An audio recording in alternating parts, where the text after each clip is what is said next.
Hi everybody, got a short video for you today because this epic line only has one volume. This volume coming out in March is the very first volume of Aliens, the original year's epic collection. Because Disney bought out 20th Century Fox, they now have the rights to publish this material if they wanted to, and they do want to. They've already got like 4 omnibuses, and that means we could probably get about 8 Aliens epic collections. I am very unfamiliar with all Aliens comics. I haven't read any of them.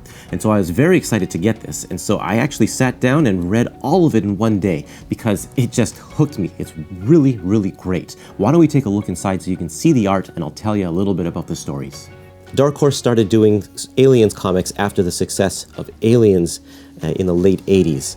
So these stories follow Hicks and Newt, 2 survivors, 20 years after the events of Aliens, as they try to come to grips with themselves and everything that they've gone through, and they get sucked into being in a mission that is going to retrieve some more aliens. Throughout the course of this story, aliens take over Earth, and that's quite an interesting turn of events.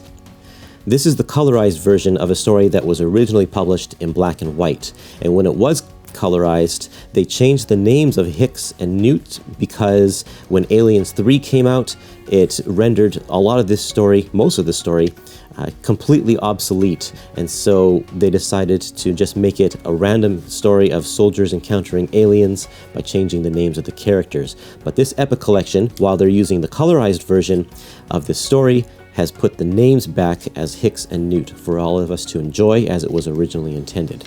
First story is drawn by Mark A. Nelson, who employs a really nice duotone, like screen tone shading in all of his work, I guess because it was originally black and white. The color really adds to the dimension of it. I like the coloring job. The second story here is by Dan Boveas. Look at this incredible artwork that he did. What is it, like airbrush or gouache or something like that? But it's absolutely beautiful, and it suits the story very well, even though it's at a stark contrast to the artwork in the first one.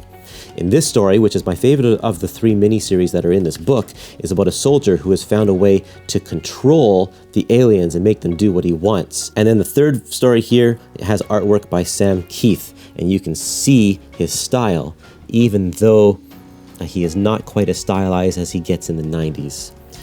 I wonder sometimes if these aliens were inspiration for creating the Is in the Max series that he did in the 90s.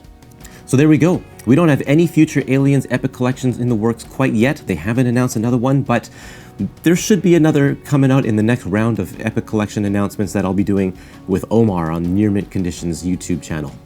So stay tuned for that, and I thank you for watching this video, and I'll see you next time.